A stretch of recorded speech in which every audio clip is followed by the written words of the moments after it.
Tu vas bien? Bien, bonsoir à tous.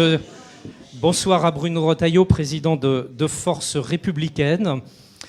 Chers amis, vous êtes de plus en plus nombreux à participer à nos mercredis de Force républicaine. Ce soir, un petit peu partout en France, plus de 80 ateliers répartis sur les territoires. Et puis, une première ce soir, une première avec la diffusion de notre débat en live sur Facebook.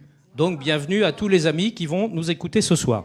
Vous connaissez l'objectif de Force républicaine, débattre des grands sujets de société et être force de proposition. Ce soir, nous traitons d'un sujet que nous avions programmé il y a maintenant plus d'un mois et qui est d'une actualité malheureusement brûlante, le terrorisme islamique. Vous connaissez la formule, 1 heure d'échange, 2 invités, ils interviennent chacun pour 10 minutes, et puis le jeu de questions-réponses et avec nos ateliers donc, qui vont nous envoyer en direct leurs questions que nous allons prendre. À l'issue de cette heure, à vous dans les ateliers de cogiter. Dans les ateliers, de réfléchir, de faire des propositions, et puis vous le savez, vous nous envoyez ces propositions, nous les prenons en compte et puis nous les publions. C'est l'objectif de Force républicaine. Nous l'avons déjà fait sur l'immigration, nous l'avons fait sur la dépendance, nous le finalisons sur la dette, nous l'avons fait au travers de notre convention sur l'Europe, et donc bientôt nous aurons nos propositions sur la lutte contre ce terrorisme. Je vous présente nos 2 invités que je remercie encore d'être avec nous ce soir. Ils connaissent très bien le sujet dont nous allons parler. Guillaume Larrivé, député Les Républicains, qui a été membre de la commission d'enquête sur les attentats de 2015 et qui est notamment auteur d'un livre que je vous recommande, Insoumission. Et puis nous avons également le plaisir d'avoir avec nous ce soir Gilles William Goldnadel, avocat, essayiste, qui a écrit un certain nombre de livres, dont je cite l'un d'entre eux, Le vieil homme m'indigne. Bien. 2001, vous vous en souvenez, les Twin Towers à New York. 2015, en France, Charlie Hebdo, le Bataclan, puis Nice, puis Carcassonne, et il y a encore quelques jours à peine, attentat à Paris. Pour la seule année 2014, 32 658 personnes tuées dans le monde par des attentats. Aucun pays n'est épargné. La France est le premier pays européen le plus touché par les attentats revendiqués par l'État islamique, avec 12 attentats depuis 2015, 246 victimes, 246 morts, et nous avons bien sûr une pensée pour toutes les victimes et leurs proches. Et s'ajoute à cela, ce que l'on sait parfois peut-être moins, 17 attentats manqués et 50 attentats qui ont été déjoués. Alors, tout cela nous amène évidemment aujourd'hui à un certain nombre de questions. Aujourd'hui, est-ce que nous avons les moyens de lutter efficacement contre ce terrorisme ? Est-ce qu'il nous manque un certain nombre de choses ? Quel est l'état réel aujourd'hui de la menace ? Et si nous disposons des moyens, est-ce que nous les mettons vraiment en œuvre ou non ? Je crois que c'est la question, ce sont les questions que tous les Français se posent. Je vais proposer à nos 2 intervenants de prendre la parole tour à tour, s'ils le veulent bien. Guillaume Larrivé, aujourd'hui, quel est l'état de la menace ? Est-ce que nous savons y faire face et comment nous y faisons face ? Voilà, le débat est grave, il est lancé. À Guillaume, la parole. Merci à Serge Grouard et à Bruno Retailleau de m'accueillir. Très heureux de participer à un temps d'échange sérieux sur un sujet qui, effectivement, est extrêmement préoccupant.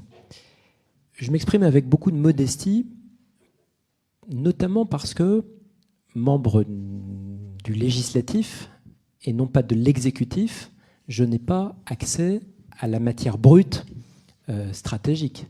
Nous ne sommes pas aussi informés que l'exécutif l'est, ce qui pose d'ailleurs une question de principe. Je suis d'ailleurs depuis 6 ans que je suis membre du Parlement, toujours un peu surpris de voir combien l'information classifiée nous est compté avec beaucoup de parcimonie, au risque de ne pas être totalement informé de la réalité de la menace et de ne pas être totalement informé non plus de l'adéquation de la réponse des politiques publiques à la menace. C'était une parenthèse quand même, une sorte de caveat qui me semble important d'introduire dans le débat. Ce que je voudrais vous dire ce soir, c'est deux choses très simples. Il faut comprendre ce qui nous arrive, et deux, naturellement, il faut y répondre avec sérieux, avec détermination dans la durée. Il faut comprendre ce qui nous arrive. Je pense que ma génération, j'ai 41 ans, ma génération n'a pas compris assez rapidement ce qui nous arrivait. On a vécu dans l'illusion de la paix perpétuelle. Lorsque nous étions étudiants à Sciences Po ou ailleurs, on vivait dans l'illusion de la fin de l'histoire. La mondialisation était censée être heureuse, la démocratie de marché allait triompher partout, la guerre, le tragique, était quelque chose de sale, maintenu à distance par la technologie. Et en réalité, ces dernières années, avec lenteur, sans bien comprendre qu'après 2001, aux États-Unis, il allait nous arriver aussi des choses en Europe, avec lenteur, on a commencé à comprendre, avec Mera, en mars 2012, et puis avec les attentats depuis 2015, on a commencé à comprendre qu'il se passait quelque chose d'extrêmement clair, pourtant, et tellement clair qu'on était peut-être aveuglé par cette clarté, qu'on ne l'avait pas perçu. Quelque chose de très clair, c'est qu'un ennemi nous avait déclaré une guerre. Cet ennemi, il a, lui, des objectifs stratégiques. Cet ennemi, c'est qui? C'est l'islam politique armé qui veut détruire par la terreur la plus barbare nos sociétés démocratiques. C'est un ennemi qui a un projet politique de subversion ou en réalité de soumission de nos démocraties occidentales à un système complètement ennemi de notre système démocratique. C'est un ennemi donc qui a des objectifs stratégiques et c'est un ennemi qui est très habile parce qu'il plonge nos démocraties dans ce que j'appelle un brouillard tactique. Le brouillard tactique, c'est pour moi l'idée qu'au fond cet ennemi peut frapper à tout instant, n'importe comment, n'importe qui, n'importe où, avec n'importe quelle arme, en étant d'ailleurs capable de transformer n'importe quel couteau de cuisine ou n'importe quelle voiture ou n'importe quelle camionnette en arbre dans un petit village de France comme dans une métropole européenne. Cet ennemi, il est donc extrêmement difficile à appréhender, d'autant que, autre élément d'analyse que je veux partager avec vous, d'autant que il me semble que la distinction de la menace extérieure et de la menace intérieure est de plus en plus brouillée. C'est aussi une des caractéristiques de cette guerre extrêmement atypique. On voit bien que ce qui se passe, ou ce qui se passait sur le théâtre du djihad irako-syrien, ce qui se passe dans d'autres contrées du monde, interfère très directement avec ce qui peut se passer dans les rues de Paris ou même sur les places de tel ou tel village de France. Le brouillard tactique dans lequel l'ennemi essaie de nous plonger tient aussi à ce que cette frontière, au fond, entre la menace extérieure et la menace intérieure est de plus en plus estompée. Face à tout cela, il ne faut pas perdre, nous, Français, notre objectif stratégique à nous, c'est de gagner la guerre et d'éviter ce que j'appellerais l'étrange défaite. L'étrange défaite, c'est, comme vous le savez, le titre de cet essai absolument majeur de Marc Bloch en 1940, dans lequel il explique qu'on n'a pas su penser la guerre. Mais il ne faut surtout pas que notre génération ne sache pas penser cette guerre. C'est, je crois, le combat d'une génération, au sens où c'est un combat qui va durer 20, 25, 30 ans, j'en suis convaincu, et dans le même temps, il faut aussi qu'on pense naturellement des réponses immédiates. Il ne s'agit pas juste de soliloquer ou de colloquer, si j'ose dire, en disant que c'est une guerre qui va durer 30 ans. On voit bien qu'il y a aussi des nécessités opérationnelles urgentes immédiates. Voilà. Je voulais, en introduction, partager ces éléments de constat. On est face à quelque chose, évidemment, d'hyper grave, d'assez nouveau quand même, par les caractéristiques qui sont en jeu, très intenses, très atypiques sans doute, très durables et globalement très graves parce que ça mêle plusieurs dimensions. Et plus c'est compliqué, plus il faut quand même avoir les idées simples. Et l'idée simple majeure, c'est de gagner la guerre et de triompher de notre ennemi. Ce sera eux ou nous, in fine. C'est quand même le principe d'une guerre. Voilà ce que je voulais vous dire en introduction. Très rapidement, Serge, le grand 2, si j'ose dire. Face à ça, qu'est-ce qu'il faut faire? Il faut réarmer. Bon. Il faut réarmer. Mais réarmer comment? Réarmer globalement et sérieusement dans la durée. Dans les principes de la guerre du maréchal Foch, il y a quelque chose qui m'a beaucoup frappé, c'est que Foch dit que au fond, le malheur français, c'est l'inconstance, l'absence de constance dans l'effort. Bien précisément, il faut être constant. Et il ne faudrait surtout pas qu'on se contente de mots, de minutes de silence à l'Assemblée nationale ou au Sénat, de marches symboliques et d'une espèce de réitération, attentat, sidération, émotion et 72 heures après, retour au business as usual et à la routine des institutions. Réarmer, pour moi, ça veut dire au moins 3 choses. Un effort de guerre. Il y a un réarmement budgétaire. Je pense que tout se passe comme si nos prédécesseurs, ceux qui ont gouverné ou qui étaient aux responsabilités avant nous, ont cru pouvoir bénéficier des dividendes de la paix alors même que la menace de guerre revenait. J'ai juste noté quelques chiffres que vous avez à l'esprit.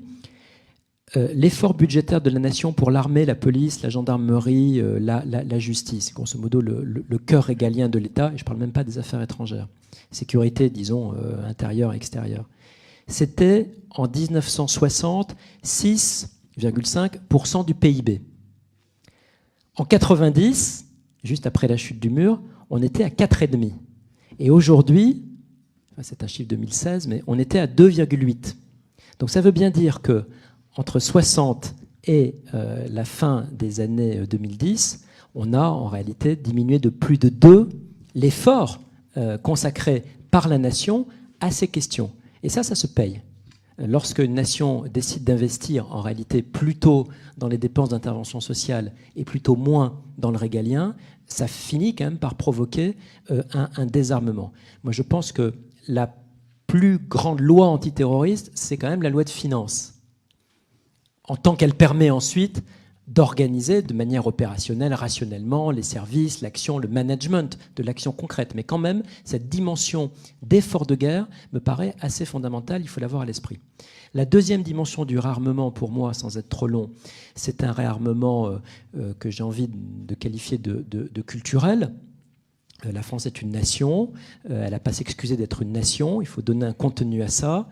Et si on est une nation, on accepte d'avoir une frontière. La frontière, c'est pas un gros mot. La frontière, c'est ce qui permet d'accueillir aussi. J'avais bien aimé dans les livres de François Fillon, et je lui avais dit à l'époque l'expression des lois de l'hospitalité.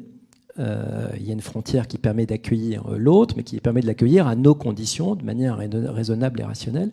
Il faut poser la question de l'immigration, y compris dans ce débat sur la sécurité, bien sûr, on pourra développer. Il faut sortir du chaos migratoire.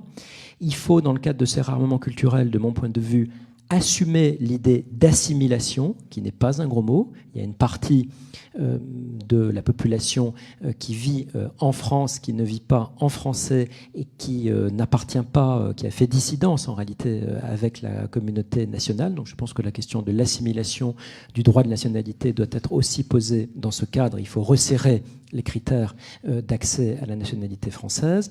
Et dans ce réarmement culturel, je mettrai aussi évidemment la question du rapport aux faits religieux, et pour parler très clairement de la question évidemment du rapport à l'islam. Je pense que loin de devoir négocier un contrat avec l'islam, il faut qu'on fasse appliquer la loi de la nation, ce qui pose des questions extrêmement concrètes qu'il faudra bien résoudre un jour. Je pense notamment à toutes les questions du financement par l'étranger d'un certain nombre de lieux de culte, enfin bref, tout ce sujet qui mériterait évidemment un débat en soi, mais qui n'est pas sans lien avec la question posée, tant des influences étrangères, de puissances étrangères, sont à prendre en compte dans l'analyse de la menace qui existe aujourd'hui en France.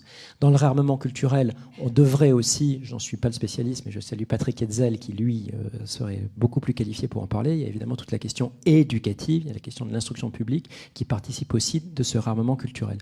Troisième et dernier point, et je l'aborde à dessein à la fin, car je pense qu'il n'est pas premier dans le raisonnement, il y a les questions de réarmement juridique, et notamment des questions de mécanique, si j'ose dire, législatives ou réglementaires, qui sont pour moi, au fond, des armes hein. Il faut considérer de manière assez finaliste que le droit est un instrument au service de finalité, qui en l'occurrence, la finalité, c'est gagner la guerre contre le terrorisme. J'ai pas du droit une vision complètement idéalisée, complètement statique. L'état de droit, c'est très bien, mais l'état de droit, ça n'est pas les tables de la loi gravées par éternité. C'est pas parce qu'on avait, il y a 25 ans ou il y a 30 ans, écrit tel article du code pénal que 35 ans après, il faut absolument considérer que c'est le même. A contrario, il ne faut pas, dans une sorte de bougisme, considérer que dès qu'il y a un événement, il faut modifier le texte. Il faut quand même réfléchir, je le dis sous le contrôle de mes collègues sénateurs ou parlementaires, il faut quand même évidemment réfléchir à ce qu'on fait.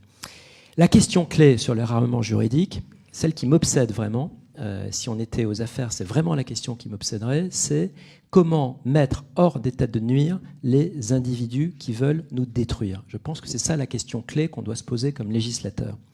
Parce que mettre hors d'état de nuire les individus qui veulent nous détruire, ça veut dire deux choses. Un, les identifier. Deux, les neutraliser. Les identifier, j'ai plutôt, comme vous, la conviction que les services de l'État ont plutôt bien progressé ces dernières années dans l'identification des individus menaçants. Et on y a contribué en faisant notre job de législateur et en votant, de manière d'ailleurs assez consensuelle avec la majorité de l'époque, la loi dite de 2015 sur le renseignement qui a facilité les moyens de renseignement humains, technologiques, etc., dans un cadre juridique rénové. Mais globalement, la menace est assez bien identifiée. Il peut y avoir naturellement des individus qui sont pas repérés, mais enfin, pour le dire de manière directe et simple, et vous le savez bien quand on regarde les actualités, la plupart du temps, l'auteur de l'attentat était repéré, fiché, soit dans ce qui est improprement appelé les fichiers S, c'est-à-dire en réalité la catégorie atteinte à la sûreté de l'État du fichier des personnes recherchées, le FPR, soit dans un autre fichier qu'on a créé qui est le FSPRT. Donc globalement, avec ces fichiers ou d'autres éléments, les individus susceptibles de présenter une menace sont plutôt identifiés. Mais la vraie question, c'est comment on fait pour les neutraliser avant qu'ils ne passent à l'acte. Je pense là aussi qu'il faut s'exprimer sur cette question-là avec modestie, mais aussi avec détermination et sans résignation. Moi, je ne me résous pas trop, comme citoyen et comme député, à ce qu'à chaque fois on nous dise finalement, on n'aurait pas pu faire autrement. Bon. Qu'est-ce qu'on peut faire ? Je ne veux pas encore être trop long, mais il faut quand même distinguer, là pour le coup juridiquement, ceux qui sont étrangers et ceux qui sont français, parce que ce n'est pas du tout le même régime juridique. Ceux de ces individus repérés qui sont étrangers, je pense qu'il faut absolument les accrocher en termes de procédure pour être capable de les expulser. Alors c'est soit l'expulsion pour ordre public gérée par les préfets ou par le ministre de l'Intérieur en police administrative, soit l'interdiction du territoire en judiciaire. Mais enfin, les individus de nationalité étrangère identifiés comme présentant une menace grave à l'ordre public, fichés ou pas fichés si j'ose dire, mais le vrai sujet c'est qu'ils représentent une menace pour l'ordre public et ils sont identifiés.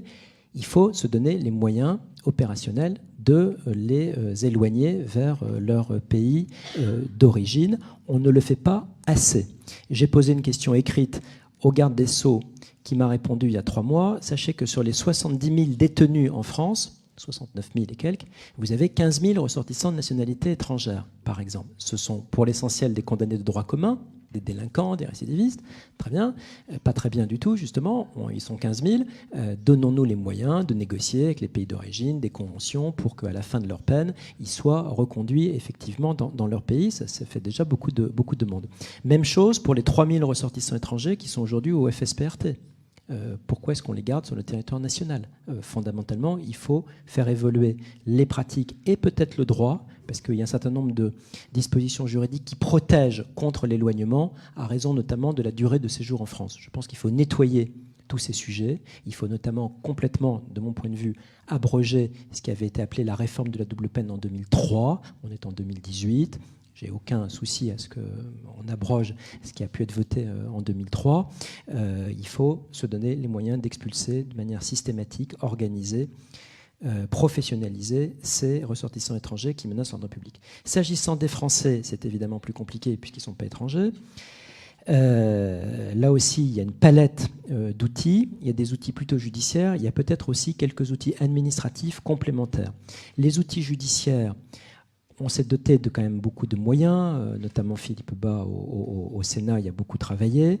Dans les marges de progression, et je vais très vite pour ne pas monopoliser le micro, je pense qu'il faut augmenter le volume, la capacité de volume de traitement de l'autorité judiciaire, pour le dire de manière plus claire et moins pédante, la création d'un parquet national spécialisé antiterroriste, la création d'une cour de sûreté antiterroriste composée de magistrats professionnels complètement spécialisés sur ces affaires. Tout ça me paraît nécessaire. Je pense qu'il y a quelques incriminations dans le code pénal qu'il faudrait finement modifier. J'essaie de travailler en ce moment un petit peu sur les modifications du délit d'entreprise individuelle terroriste, parce que les conditions extrêmement restrictives, il y a des conditions cumulatives qui ont été définies par une loi il y a 3-4 ans, bref, on pourrait desserrer un peu les taux. L'idée, pour le dire de manière plus simple, c'est d'avoir des incriminations pénales suffisamment larges, y compris peut-être celle d'intelligence avec l'ennemi qui avait été évoquée, des incriminations suffisamment larges que l'autorité judiciaire a le devoir d'appréhender pour incarcérer, en réalité, ces individus. Et puis, il y a peut-être quelques compléments administratifs. Je vais très vite. Les perquisitions administratives qui existaient sous l'état d'urgence, c'était quelque chose qui a permis la saisine de 600 armes. Il y avait eu 4500 perquisitions administratives. L'actuel gouvernement a supprimé cela avec une loi très dégradée. On est sorti de l'état d'urgence. Et je sortais ce matin le bilan le plus récent. Éric Ciotti me le donnait. Il y a eu seulement, depuis le 1er novembre, 12 visites remplaçant les perquisitions administratives. On voit bien que ce n'est absolument pas à la hauteur du sujet. Je pense aussi qu'il ne faut pas s'interdire un dispositif de rétention administrative ciblé, comme ça existe d'ailleurs à certains égards dans d'autres pays démocratiques. Ce n'est pas la seule mesure, ça n'est pas la mesure exclusive, mais ça peut être un complément ponctuel, en plus des outils judiciaires qui ont été évoqués. Je terminerai d'une phrase peut-être la plus préoccupante. Il faut aussi qu'on anticipe. On anticipe quoi? On anticipe les sorties de prison dans les années 2019, 2020, 2021, 2022 des individus terroristes qui ont été condamnés à des peines de 5, 6 ou 7 ans ces dernières années. Et pour ça, la proposition qu'on avait déjà faite, Bruno, il y a quelques années, de création d'une rétention de sûreté post-peine est, à mon avis, complètement nécessaire.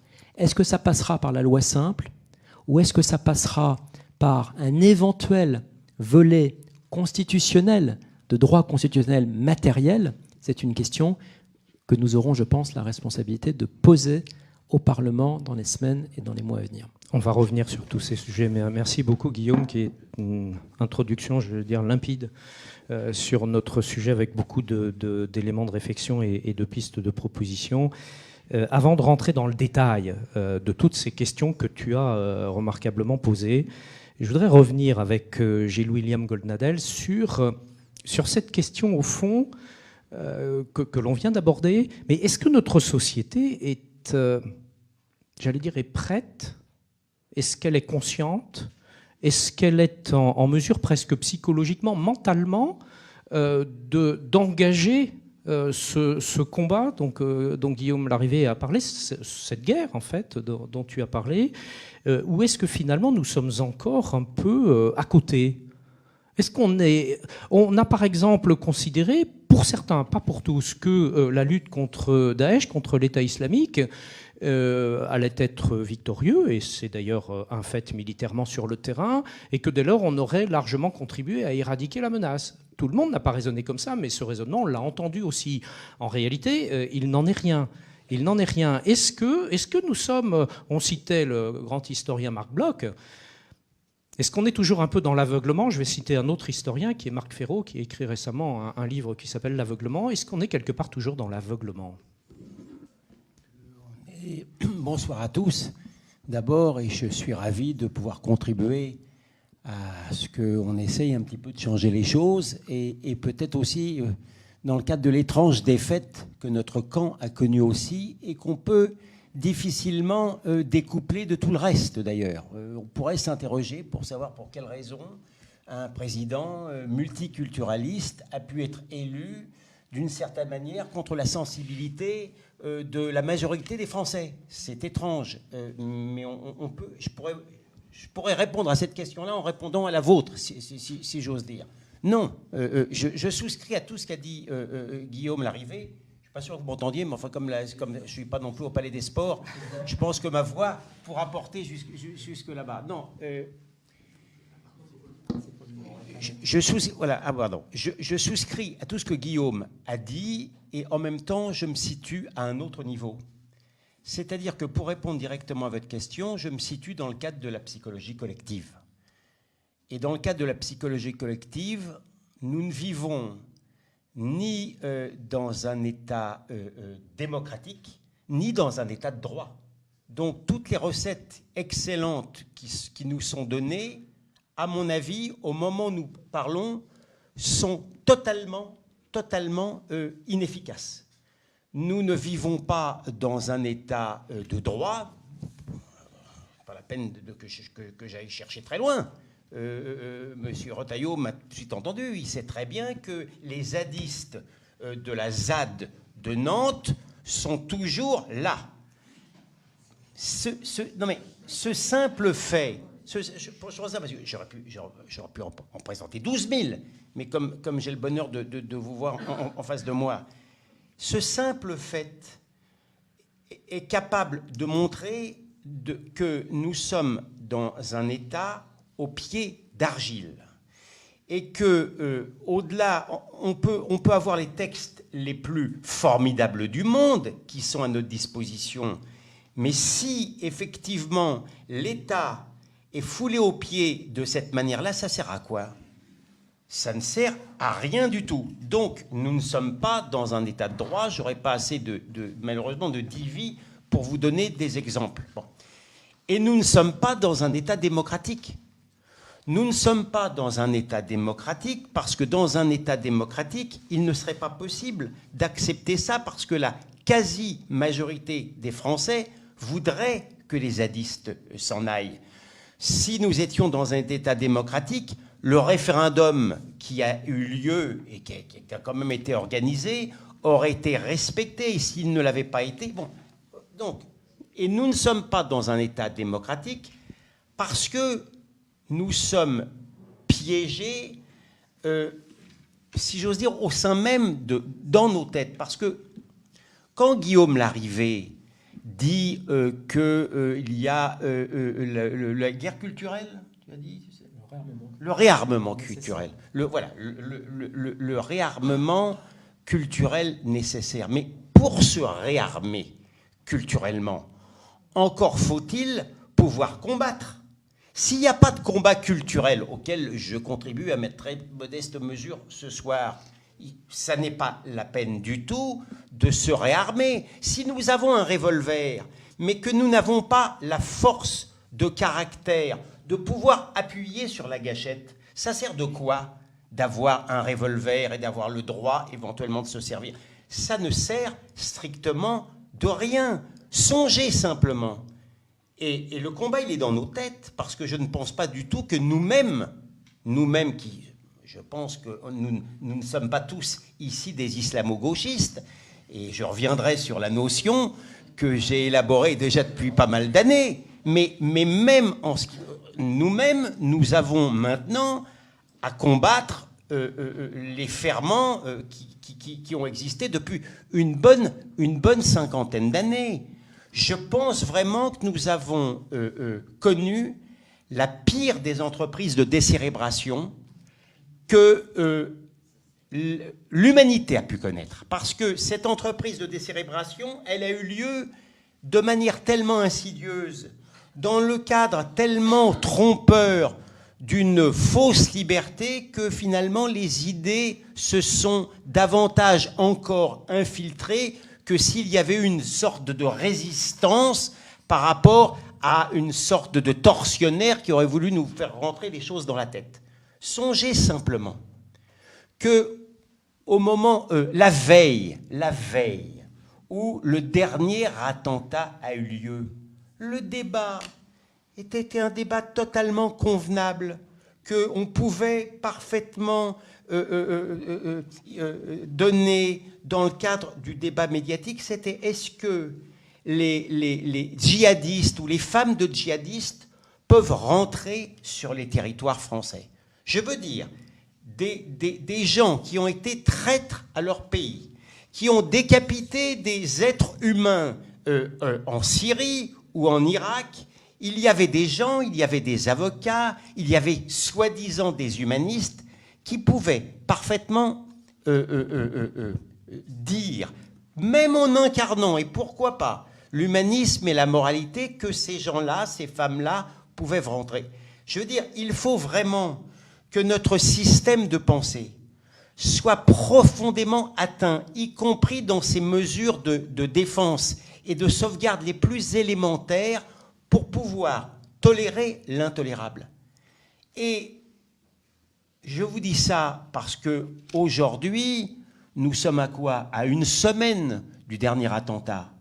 Mais un clou chassant l'autre, dans une semaine, à nouveau, les mêmes débats extrêmement pernicieux, justement, pour le réarmement, ne pourront pas être nommés. Et pourquoi ils ne pourront pas être nommés? Parce que je veux dire, les choses sont très simples, à cause notamment de deux mots, immigration et délinquance. Ces deux mots-là, immigration et délinquance, dans 98% des cas, ils sont à l'origine du terrorisme islamiste sur lequel nous débattons aujourd'hui. Et bien pourtant, ces deux mots-là, immigration et délinquance, pour des raisons évidemment diverses et variées, sont deux mots minés. Alors ils sont minés, ils ne sont pas minés. Le combat culturel, d'une certaine manière, a été gagné. Hein. C'est ça qui est encore plus extraordinaire. Le combat culturel au sein du peuple français, mais il a été gagné, malheureusement, sous le coup de boutoir de la réalité.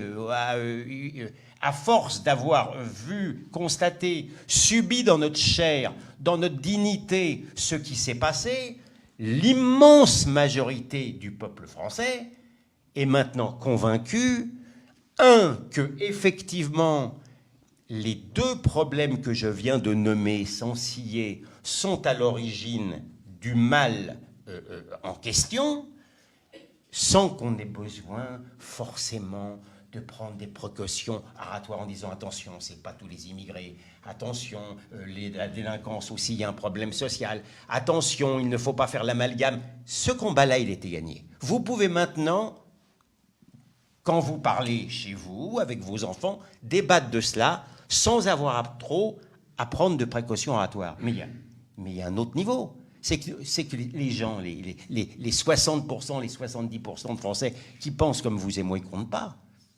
Ils n'ont aucune espèce d'importance en matière de pouvoir. Ils ne sont pas à la base, ils ne sont pas dans la capacité de réarmer, Guillaume Larrivé, culturellement les gens. Le problème, il est au sein des élites. Il est au sein des élites judiciaires, politiques et médiatiques. Tant que le combat ne sera pas mené frontalement en face de ces élites-là, il n'y a pas, je vous le dis, on peut avoir les meilleurs textes du monde, ils ne seront pas appliqués. Il n'y a aucune chance. Donc il faut complètement mener de front ce combat-là culturel, sans aucune haine, sans aucune détestation, mais surtout sans le moindre complexe. Parce que l'humanité, l'humanisme, c'est nous. Très clairement, c'est nous. On n'a pas à avoir de complexe. On doit, au contraire, je pense, être en colère. Et je dois vous dire, même si maintenant je ne me situe plus dans le cadre de l'opposition, je ne sais pas où je suis, ça n'a pas une très grande importance, mais je suis très content de ce que je sens en ce moment au sein de votre parti. Ce parti, j'en ai fait partie à une certaine période. Et je me permets de vous le dire, pour vous dire, alors je n'ai vraiment aucune mauvaise rancune envers qui que ce soit. C'était Jean-François Copé qui m'avait nommé comme secrétaire national. J'étais chargé de la question, et c'est pour ça que je vous raconte cette histoire, j'étais chargé de la question médiatique, et notamment de voir les problèmes qui pouvaient justement se poser au sein de l'audiovisuel de service public. Bien, je peux vous dire, hein, j'ai rencontré aucun problème, je pouvais commettre dans le Figaro tous les articles du Monde en mettant, bon, je ne sais pas si ça donnait quelque chose, mais en mettant mon titre ô combien glorieux. Mais je dois à la vérité de vous dire que tous mes amis au sein, comment ça s'appelait à l'époque, de l'UMP, au sein de l'UMP, c'est pas très vieux, hein. mais c'est un peu avant. Voilà, oui, je n'étais pas né. Donc, au sein de l'UMP, se désintéressait totalement. Mais autant je rencontrais au sein de l'opinion une certaine compréhension et même, je le dis modestement, un peu d'estime, autant mes copains députés ou sénateurs n'en avaient rien à faire de cette question-là, mais strictement rien à faire. Pourquoi ? Parce qu'à l'époque, et c'est pour ça que notamment que je suis ici ce soir, on n'avait absolument pas conscience que le combat culturel est, si j'ose dire, la mère de toutes les batailles, et qu'au sein du combat culturel, le combat médiatique, c'est le plus important de tous. Il n'y a pas une question, je vous prie de le croire, il n'y a pas une question plus importante, plus urgente à résoudre que de pouvoir gagner ce combat médiatique. Et notamment au sein de l'audiovisuel de service public, qui, je le dis, ça tourne maintenant chez moi à l'obsession, mais c'est une obsession que j'arrive à assumer très bien. Je pense réellement que tant que nous n'aurons pas gagné ce combat-là, en gramsciste, pour parler savamment, nous n'aurons aucune chance, peut-être même de regagner le pouvoir, mais si c'est pour regagner le pouvoir, pour l'exercer comme les années d'avant, ça n'a aucune espèce d'importance, en tous les cas en matière d'intérêt général. Donc ce combat-là, il doit être mené de front parce que ce sont les médias qui détiennent les clés, d'une certaine manière, du pouvoir judiciaire, parce que les deux mondes sont liés, ils pensent exactement de la même manière, et donc si nous continuons, et d'autant plus, pardon de le dire, mais c'est un combat, je le dis très sincèrement aussi, extrêmement payant sur le plan politique, parce que je peux vous dire que les gens de la rue, les gens dans les cafés, les gens chez eux, ils sont... On sait bien, ils sont révoltés par le politiquement correct, pour employer ce mot que je n'aime pas beaucoup tellement il a été rabâché, qui, on va dire le prêchi-prêcha, on va dire le sermon, on va dire la manière, le catéchisme, le nouveau catéchisme de cette nouvelle religion qui aura finalement détruit l'état de droit et annihilé notamment la capacité et de juger et de punir, tant que nous n'aurons pas vaincu ces résistances, mais ce sont des résistances culturelles, ce sont des résistances psychologiques, nous n'avons aucune chance. Je pense que nous n'avons aucune chance de pouvoir non seulement nous réarmer culturellement, mais nous réarmer judiciairement. Parce qu'il faut le savoir aussi, à quoi ça sert d'avoir les meilleurs textes du monde, Guillaume, si nous avons encore des juges qui sont décidés à ne pas les appliquer? Ça n'a aucune... Je préfère 1000 fois des textes qui peuvent, même encore maintenant, ne font pas faire l'affaire, mais qui sont justement entre les mains de juges décidés, plutôt que les plus beaux textes du monde envers des gens qui sont dans une conception tout à fait hors sol, hors histoire. Justement, je vais m'arrêter là, de ça. Je prends simplement le dernier exemple. À quoi ça sert de se fatiguer pour créer les plus beaux textes du monde si vous avez une juge d'application des peines qui décide, comme ça a été décidé il y a quelques mois, contre l'avis du parquet, de libérer un délinquant récidiviste et fiché S qui a été massacré des Français en France? À quoi ça sert? Ça ne sert strictement de rien. Qu'est-ce qui lui est arrivé? Qu'est-ce qui lui est arrivé à cette juge d'application des peines? Il ne lui est rien arrivé. Il ne lui est rien arrivé, évidemment pas juridiquement.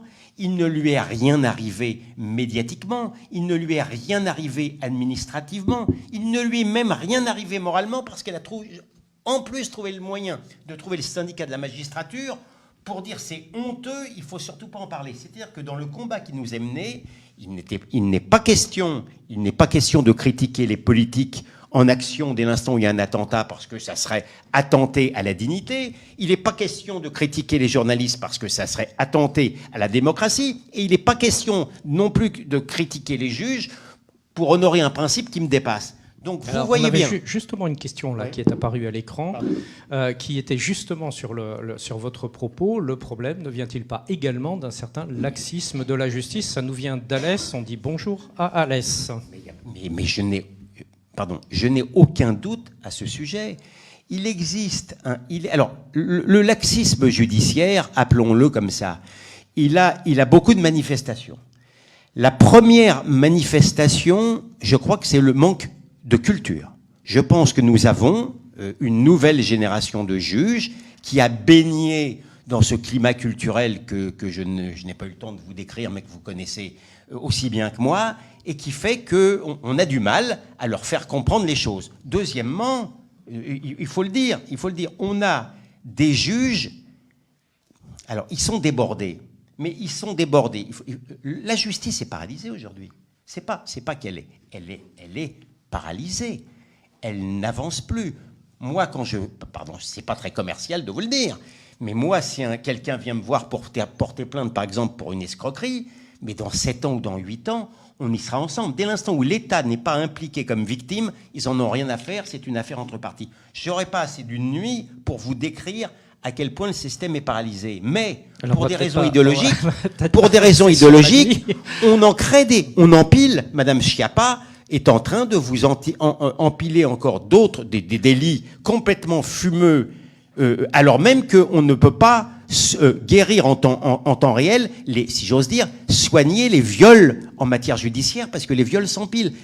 Alors, on comprend bien votre propos. Ce que vous dites, finalement, c'est qu'on est dans une sorte de nouvelle trahison des clercs, pour reprendre le titre d'un ouvrage d'il y a un certain nombre de décennies. Je voudrais qu'on entre un petit peu dans le détail, si vous le voulez bien, sur un certain nombre de sujets que vous avez l'un et l'autre évoqués.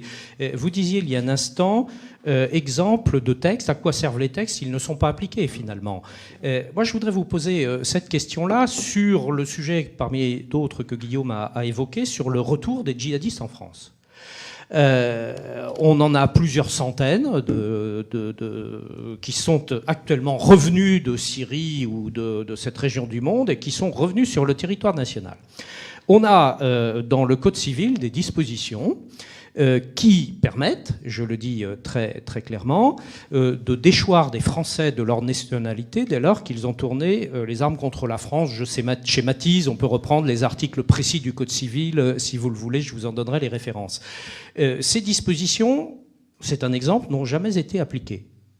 On a plusieurs milliers de Français qui sont partis, qui ont la nationalité française, qui sont partis combattre là-bas.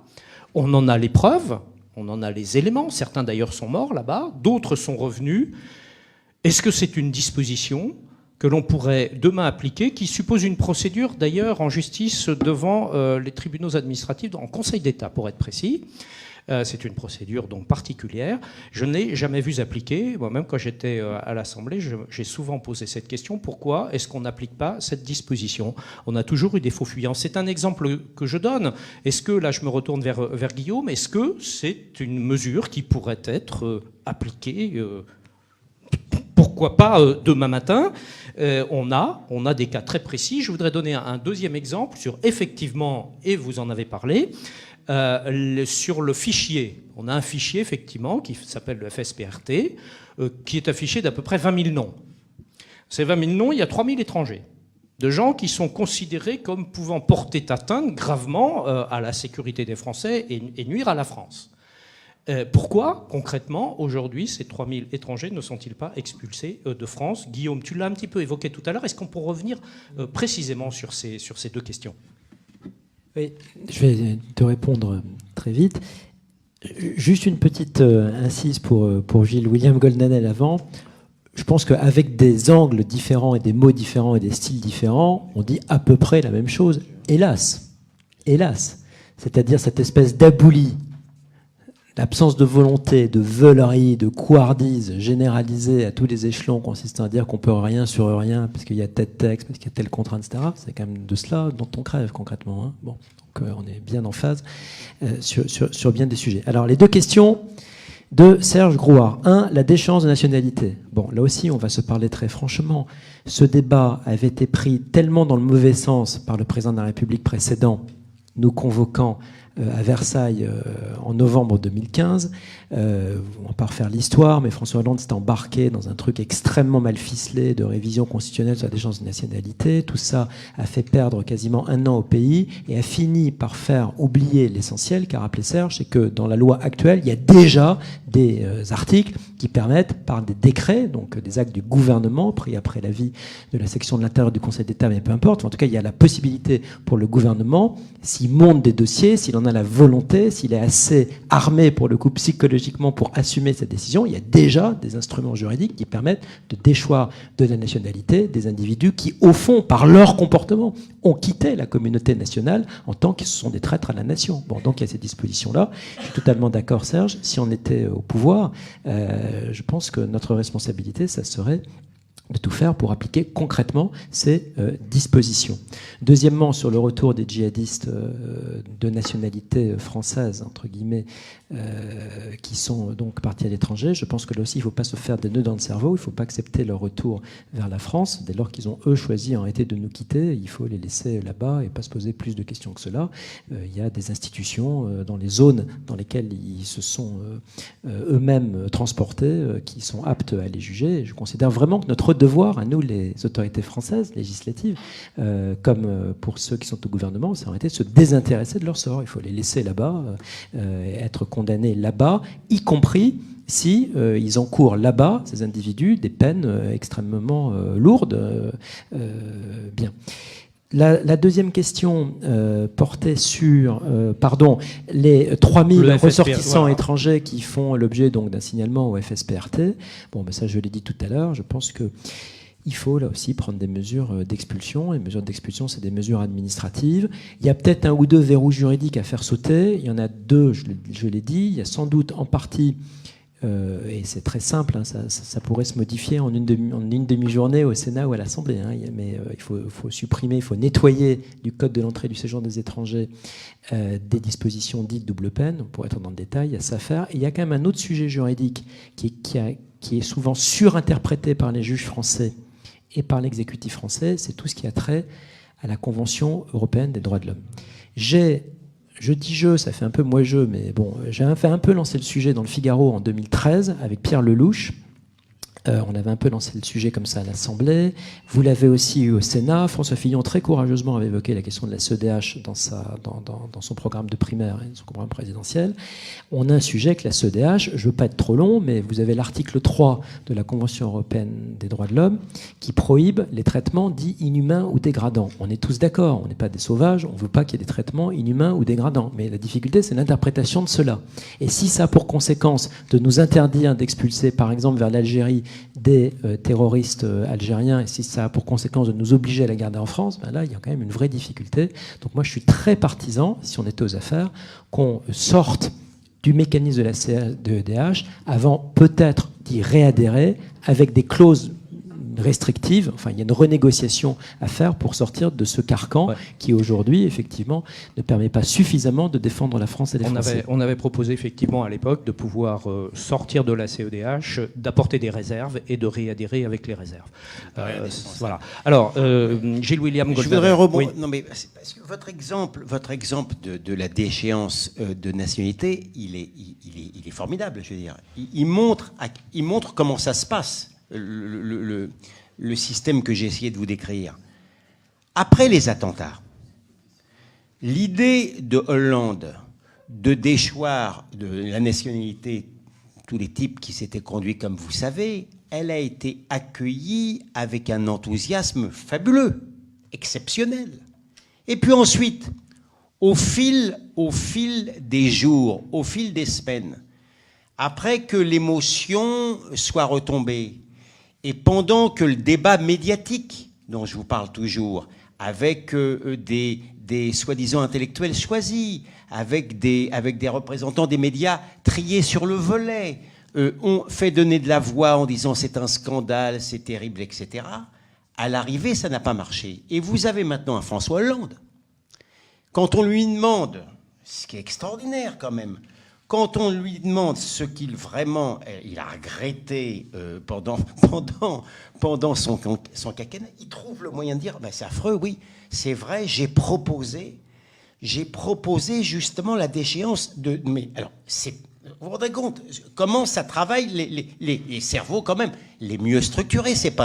Non seulement c'est pas un imbécile, mais il confie à des journalistes le soir que c'est terrible, c'est affreux, la France risque un risque de partition. Il connaît quand même le risque. Eh bien, malgré tout, le pouvoir incapacitant, le pouvoir de démoralisant, le pouvoir culpabilisant est tellement puissant qu'il arrive à faire regretter des choses, au contraire, qui coulaient de source. Donc ça montre très bien comment, d'un côté, vous avez les meilleurs textes qui peuvent permettre justement d'arriver à nos fins, mais que compte tenu du système culturel, c'est quoi en creux, hein, en gros? En creux, ça a un mot, c'est racisme. C'est la peur du racisme. La peur en creux, ce qui nous étreint dans notre inconscient aujourd'hui collectif, c'est la peur d'être dur avec l'étranger et de se montrer raciste. Moi, j'ai toujours pensé, je l'ai écrit partout, que c'était le contre-coup de la Shoah, mais dans un contre-coup complètement fou. Mais je veux dire, dans l'inconscient collectif, le fait de virer un étranger, le fait de l'exclure ou de lui dire non,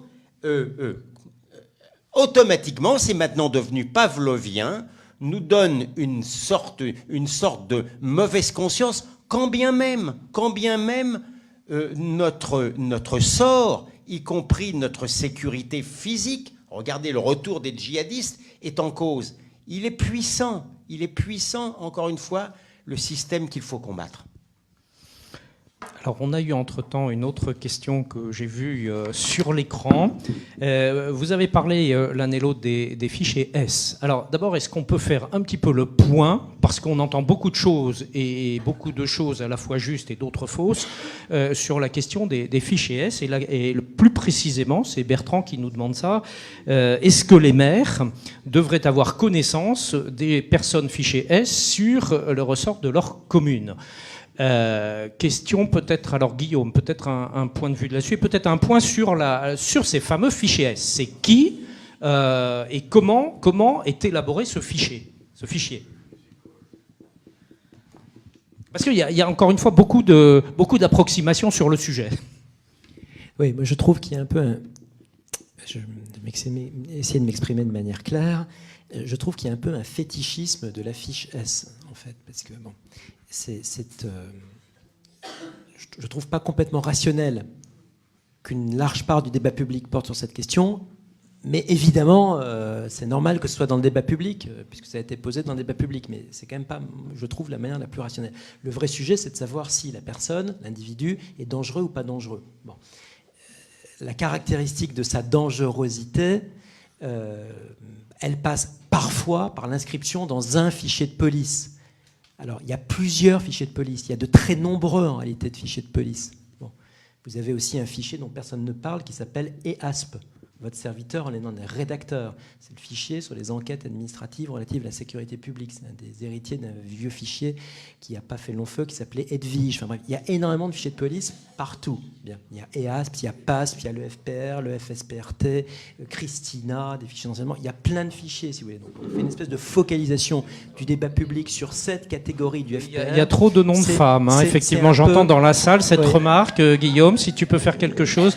Parce que c'est assez contestable, en fait. Hein. C'est comme sur les ouragans. Hein. C'est souvent des noms de femmes. Hein. Globalement, ce sont des fichiers dont le nom est choisi par le pouvoir réglementaire, c'est-à-dire par le gouvernement. Donc, nous sommes incompétents pour en connaître aujourd'hui. Non, mais plus sérieusement, donc, il y a plein de fichiers de police, quoi, dont cette catégorie dite des atteintes à la sûreté de l'État dans le FPR, le fichier des personnes recherchées, donc les fiches S. En disant ça, je ne veux pas faire le chien savant, mais enfin, il y a plein de fichiers de police. Donc la question, ce n'est pas uniquement la fiche S. La vraie question, c'est que cette matière-là qu'on appelle S ou autre chose, il faut qu'on la traite. C'est ça mon point. Comment est-ce qu'on met hors d'état de nuire ces individus qui sont repérés ? Ce qui ne me va pas quand j'écoute Édouard Philippe, qui est un homme respectable, je pense qu'il a, comme nous, envie de bien faire, il n'y a aucune raison de lui prêter des intentions malignes sur tous les sujets. Quand je l'entends dans l'hémicycle nous expliquer quand même qu'on ne peut rien faire, qu'il y a des milliers d'individus repérés par les services de renseignement, mais qu'en réalité, ben voilà, c'est bien regrettable, mais c'est comme ça.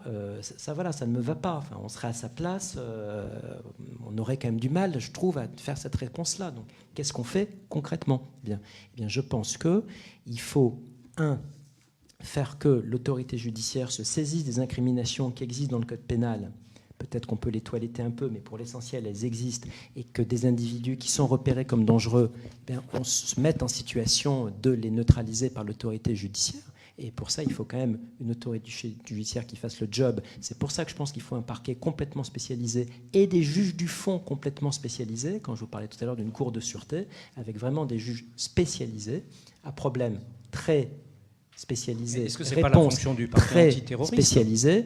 Il faut un parquet antiterroriste un peu différent de l'actuel, mais il faut aussi, j'insiste, des juges du fond spécialisés là-dessus, ce qui n'est pas totalement le cas aujourd'hui. Et je pense aussi qu'il est nécessaire d'avoir quelques outils administratifs complémentaires, et notamment, dans certains cas, des dispositifs de rétention, c'est-à-dire concrètement d'enfermement de certains de ces individus. En tout cas, on ne peut pas accepter de les maintenir dans la nature, en réalité, sans aucun contrôle. Bien, merci beaucoup. Le temps passe, il ne nous reste que quelques minutes. Il y a des sujets dont on parle beaucoup. C'est vrai que la question fichier S, c'est une question qui est récurrente, comme si on polarisait le débat là-dessus. Il y a d'autres sujets dont on parle quasiment pas. Et je voudrais venir peut-être pour terminer, avant de donner la parole à Bruno Retailleau, s'il le veut bien pour conclure, je voudrais venir à la question du financement. Du financement notamment de ces mouvements terroristes, type État islamiste et d'autres. Et on a dit en quelque sorte que l'État islamique était réduit militairement, mais qu'il restait très riche. Et on cite parfois des chiffres, donc 2,5 milliards d'euros collectés par Daesh. Il y a eu récemment à Paris même une réunion d'à peu près 70 pays, donc avril dernier, pour essayer de lutter contre ces réseaux, contre ces financements.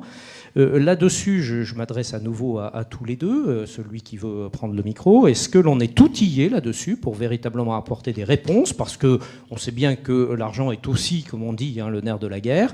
Est-ce que véritablement là, on a les outils pour lutter, pour mettre fin à ces financements et aux réseaux qui vont avec et qui véhiculent tout cela ? Ma question ne vous enthousiasme pas. Pourtant, je verse une question au débat public qui est rarement évoquée. Et elle me paraît quand même assez importante. Évidemment, là, on sort de la question purement nationale et on arrive aussi sur la coopération, Guillaume, internationale et européenne.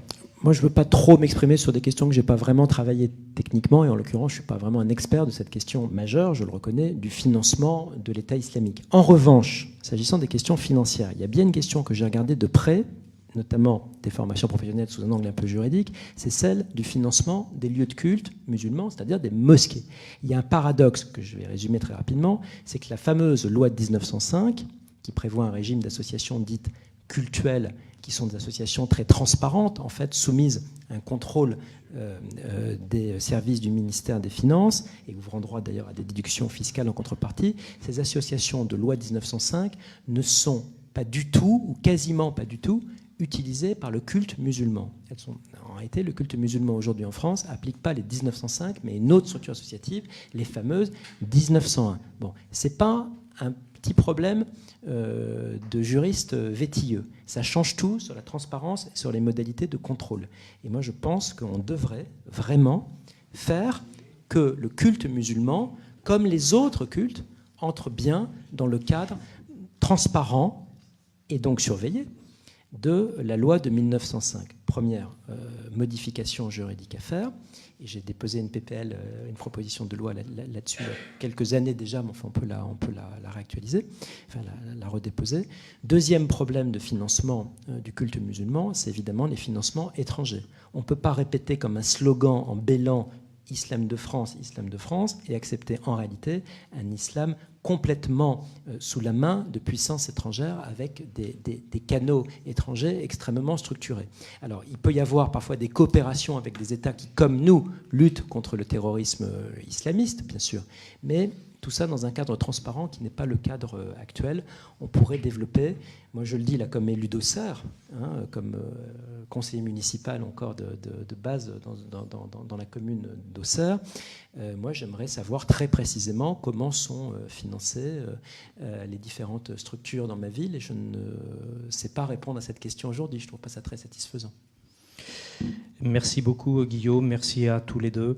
On ne prétend pas évidemment épuiser le sujet en 1 heure, mais je pense qu'on a ouvert un certain nombre de pistes. Si je m'essayais à résumer en 2 phrases vos propos, je dirais, 1, nous avons tous les outils pour mener une lutte efficace contre ce terrorisme islamique, pourvu que nous l'accompagnions du réarmement moral de notre société.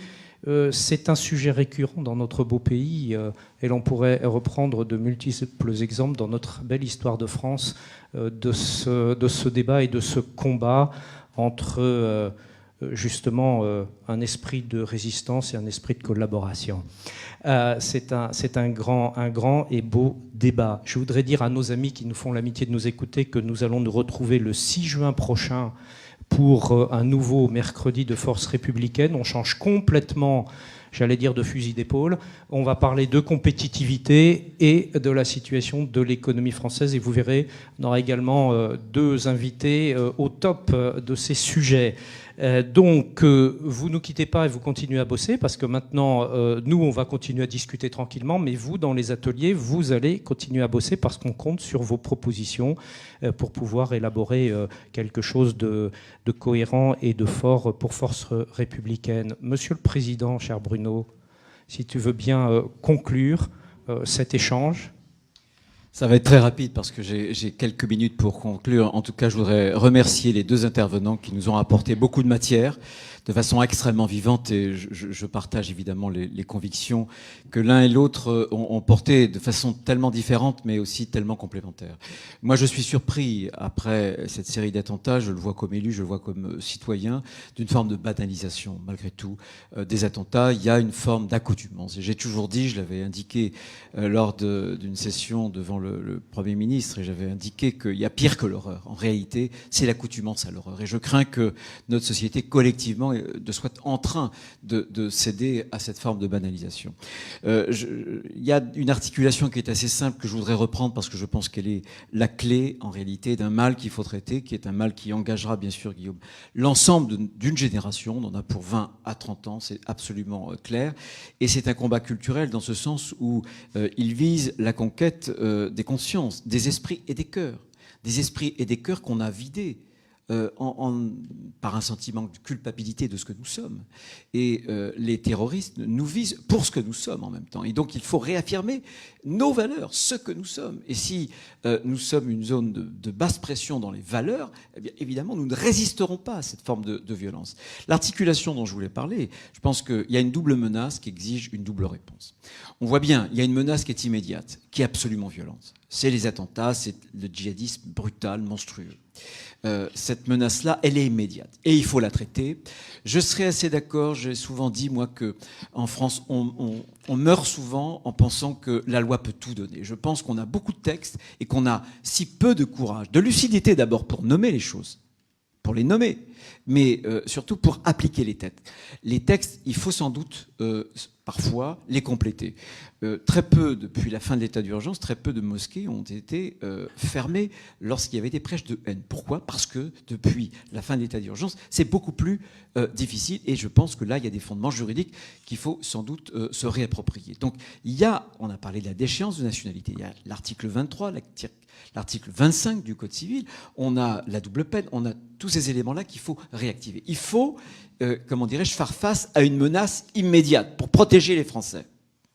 En n'ayant eu aucune illusion, on aura, et vous le disiez très bien, William, c'est qu'on aura les beaux textes, les meilleurs textes du monde. S'il n'y a pas le courage de les appliquer, ces textes ne serviront à rien. Et puis, il y a le plus long terme, qui est important, qui est le combat, je pense, culturel. Je pense qu'il y a finalement une société française qui est prise en étau entre cette forme monstrueuse, violente, sidérante et fascinante. Sidérante pour nous, mais fascinante pour beaucoup de jeunes, pour des esprits qui sont faibles, parce que c'est là aussi l'objet en termes de propagande du terrorisme. Et puis de l'autre côté de la mâchoire, il y a une forme discrète, mais très puissante, d'un islamisme radical qui est en train de gangréner nos quartiers.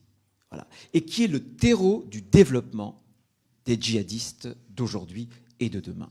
La question est comment est-ce qu'on reconquiert les cœurs, l'esprit, les territoires perdus de la République. Tant que nous ne ferons pas ce travail qui est un travail de longue distance, de longue haleine, qui est un travail absolument fondamental, on nourrira la haine de ce que nous sommes, de nos valeurs, de la France. On fera grandir, ici, sur le sol français, des djihadistes qui, demain, tueront leurs compatriotes. Donc, cette double dimension, une dimension de l'immédiateté auquel il faut faire face avec courage et lucidité, et une autre dimension qui s'inscrit dans le plus long terme pour ne rien laisser, ne rien lâcher, ne rien céder dans tous les territoires au sens symbolique et au sens géographique de notre République. C'est le combat que nous devons engager. Je pense que là, il y a beaucoup de matière. Encore une fois, on doit s'armer de patience, mais aussi beaucoup de courage. C'est le courage dans une démocratie, c'est vraiment la valeur des concitoyens qui fait qu'une démocratie peut résister à des guerres qui nous sont livrées, et celle-là est une guerre très spécifique, mais une guerre qui durera, et on ne peut pas ni s'y habituer, ni s'y résoudre. Merci à Serge, je lui repasse la parole. Merci à vous tous. Merci à tous et bonne soirée donc au 6 juin prochain pour non pas le débarquement mais l'embarquement, effectivement Guillaume, sur la compétitivité française.